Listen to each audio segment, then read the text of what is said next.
ರಾಮಲಿಂಗಾರೆಡ್ಡಿಯವರ ಮನವೊಲಿಕೆ ಸದ್ಯ CM DK Shivakumar ಹಾಗೆ ರಣದೀಪ್ ಸಿಂಗ್ ಸುರ್ಜೇವಾಲಾ ಅವರ ಮುಂದಿಟ್ಟಂತಹ ಸವಾಲು.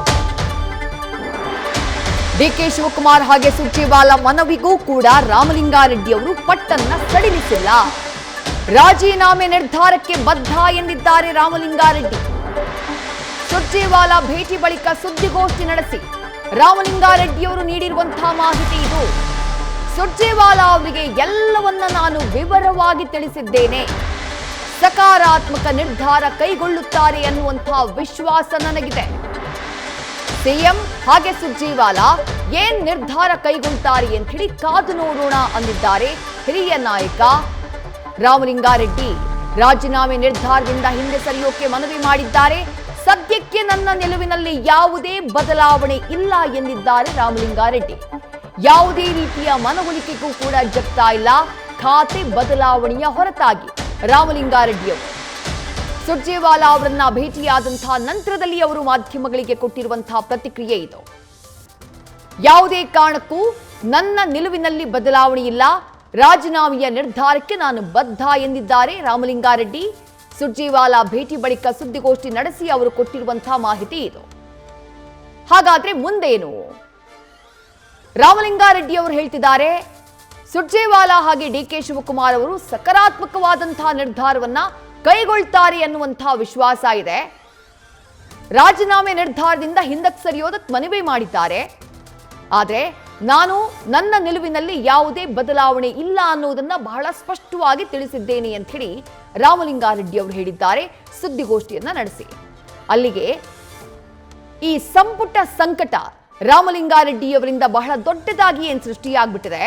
ಸುರ್ಜೇವಾಲಾ ಅವರನ್ನ ಭೇಟಿ ಮಾಡಿದ ಬಳಿಕವೂ ಸಂಧಾನ ಸೂತ್ರ ಅಥವಾ ಅಸಮಾಧಾನ ಶಮನದ ಸೂತ್ರ ಸಿದ್ಧ ಆಗಿಲ್ಲ ಅನ್ನುವುದು ಸ್ಪಷ್ಟವಾಗ್ತಾ ಇದೆ.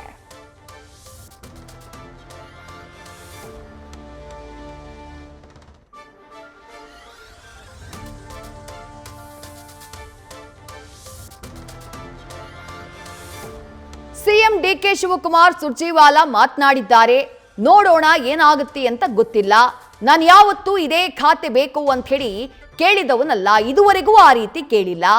ಮಾತು ಕೊಟ್ಟು ತಪ್ಪಿದ್ದು ಯಾವ ಕಾರಣಕ್ಕೆ ಅನ್ನೋದು ಹಳೆ ಕತೆ. ನಾನು ಇನ್ನು ಹೆಚ್ಚೇನೂ ಮಾತನಾಡುವುದಿಲ್ಲ.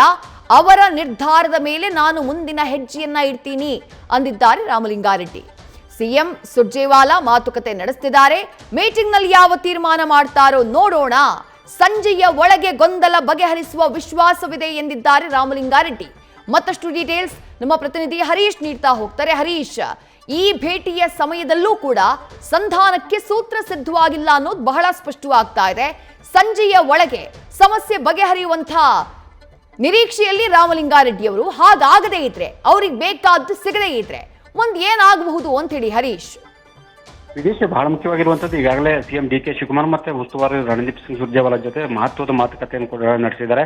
ಯಾವುದೇ ಕಾರಣಕ್ಕೂ ನಾನು ರಾಜೀನಾಮೆ ವಾಪಸ್ ಪಡೆಯುವುದಿಲ್ಲ ಅನ್ನುವಂಥ ಬಿಗಿಪಟ್ಟ ನೀಡುತ್ತಿದ್ದಾರೆ. ಜೊತೆಗೆ ನನಗೆ ಜಲಸಂಪನ್ಮೂಲ ಖಾತೆ ಬೇಡವೇ ಬೇಡವ ಅನ್ನುವಂಥ ಮಾತನ್ನ ಕಡ್ಡಿ ಮುರಿದಂತೆ ಇಬ್ಬರು ಬಳಿ ಕೂಡ ಪ್ರಸ್ತಾಪ ಮಾಡಿದ್ದಾರೆ. ಅಂದ್ರೆ ಇಬ್ಬರು ಕೂಡ ಮನವೊಲಿಸ್ತಕ್ಕಂಥ ಒಂದು ಪ್ರಯತ್ನ ಮಾಡಿದ್ದಾರೆ ರಾಮಲಿಂಗಾರೆಡ್ಡಿ ಅವರನ್ನ. ಆದ್ರೆ ರಾಮಲಿಂಗಾರೆಡ್ಡಿ ಅವರು ಯಾವ ಕಾರಣಕ್ಕೂ ಕೂಡ ಅವರು ಒಂದು ರೀತಿಯಲ್ಲಿ ಕೂಡ ಸೊಪ್ಪು ಹಾಕಿಲ್ಲ ಅಂತ ಕಾಣಿಸ್ತಾ ಇದೆ.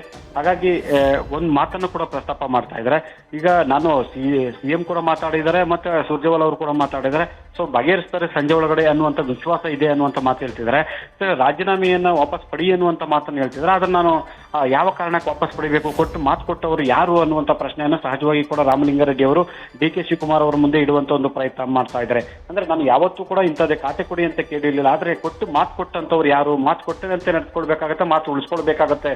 ಆದ್ರೆ ಡಿಕೆ ಶಿವಕುಮಾರ್ ಅವರೇ ಮಾತು ಕೊಟ್ಟಿದ್ದಾರೆ. ಹಾಗಾಗಿ ಅವರೇ ಇವತ್ತು ಮಾತು ಉಳಿಸ್ಕೊಳ್ಬೇಕಾಗತ್ತೆ ಅನ್ನುವಂಥ ನಿಟ್ಟಿನಲ್ಲಿ ಕೂಡ ಅವರು ತೀವ್ರ ಅಸಮಾಧಾನವನ್ನು ಕೂಡ ವ್ಯಕ್ತಪಡಿಸ್ತಾ ಇದ್ದಾರೆ. ನಿನ್ನೆ ತಡರಾತ್ರಿ ಕೂಡ ಸುದೀರ್ಘವಾಗಿ ರಾಮಲಿಂಗಾರೆಡ್ಡಿ ಅವರ ಮನವೊಲಿಸ್ತಕ್ಕಂಥ ಒಂದು ಪ್ರಯತ್ನ ಡಿಕೆ ಶಿವಕುಮಾರ್ ಅವರು ಮಾಡಿದ್ದಾರೆ. ಆದ್ರೂ ಕೂಡ ಅವರ ಅಸಮಾಧಾನ ಇನ್ನೂ ಶಮನ ಆಗಿಲ್ಲ ಅನ್ನುವಂಥದ್ದು ಸ್ಪಷ್ಟ ಆಗ್ತದೆ. ಬೆಳಗ್ಗೆ ಕೂಡ ಉಸ್ತುವಾರಿಗಳನ್ನ ಭೇಟಿ ಮಾಡಿದಂತ ಸಂದರ್ಭದಲ್ಲೂ ಕಡ್ಡಿ ಮುರಿದಂತೆ ಅವರ ಬಳಿ ಕೂಡ ಇದೇ ವಿಚಾರವನ್ನು ಪ್ರಸ್ತಾಪ ಮಾಡಿದ್ದಾರೆ ಅಂತ ಹೇಳಲಾಗ್ತಿದೆ. ತಮಗೆ ಕೊಡಬೇಕಾದಂತ ಖಾತೆಯನ್ನು ಕೊಟ್ಟಿಲ್ಲ, ಹಾಗಾಗಿ ಮಾತು ಕೊಟ್ಟಿರುವಂತ ಕಾರಣಕ್ಕಾಗಿ ಆ ಖಾತೆಯನ್ನು ಕೇಳ್ತಾ ಇದ್ದಾನೆ ಹೊರತು ನಾನಾಗಿ ಯಾವತ್ತು ಮೇಲ್ಬೆತ್ತು ಕೇಳ್ತಿಲ್ಲ ಅನ್ನುವಂಥ ಮಾತನ್ನ ಹೇಳ್ತಾ ಇದ್ದಾರೆ. ಸೊ ಒಂದು ಡಿಕೆ ಶಿವಕುಮಾರ್ ಅವರ ಮಾತು ಕೊಟ್ಟಿದ್ರೆ ಅದರಂತೆ ನಡ್ಕೊಳ್ಬೇಕಾಗತ್ತೆ ಅನ್ನುವಂಥ ಮಾತನ್ನ ರಾಮಲಿಂಗಾರೆಡ್ಡಿ ಅವರು ಸುರ್ಜೇವಾಲಾ ಅವರ ಬಳಿ ಕೂಡ ಡಿಕೆ ಶಿವಕುಮಾರ್ ಅವರ ಹೇಳಿಕೆಯನ್ನು ಪ್ರಸ್ತಾಪ ಮಾಡಿದ್ದಾರೆ ಅಂತ ಹೇಳಲಾಗ್ತಿದೆ. ವಿದ್ಯಾಶ್ರೀ, ಮುಂದೇನು ಅಂತ ಹೇಳಿ ಈಗ ಸಂಜೆಯ ಒಳಗೆ ಪರಿಹಾರವಾಗುವಂತಹ ನಿರೀಕ್ಷೆಯಲ್ಲಿ ರಾಮಲಿಂಗಾರೆಡ್ಡಿ ಅವರು. ಹೆಚ್ಚು ಕಮ್ಮಿ ಸುರ್ಜೇವಾಲಾ ಹಾಗೂ ಡಿ.ಕೆ. ಶಿವಕುಮಾರ್ ಅವರದ್ದು ಕೂಡ ಅದೇ ರೀತಿಯಾದಂತಹ ಪ್ರಯತ್ನ. ಹಂಗಾಗಬೇಕು ಅಂದ್ರೆ ಖಾತೆ ಬದಲಾವಣೆ ಮಾಡಲೇಬೇಕು. ಖಾತೆ ಬದಲಾವಣೆ ಆದ್ರೆ ಮಾತ್ರ ರಾಮಲಿಂಗಾರೆಡ್ಡಿ ಅವರ ಸಿಟ್ಟು ಅಸಮಾಧಾನ ಶಮನ ಆಗೋದು. ಆ ಸ್ಥಿತಿನಲ್ಲಿ ಹೈಕಮಾಂಡ್ ಇದೆಯಾ? ಹಂಗೊಂದು ವೇಳೆ ಹೈಕಮಾಂಡ್ ಬದಲಾವಣೆ ಮಾಡಿದ್ದೇ ಆದ್ರೆ ಏನ್ ಮೆಸೇಜ್ ಹೋಗುತ್ತೆ ಅಂತ ಹೇಳಿ ಹರೀಶ್.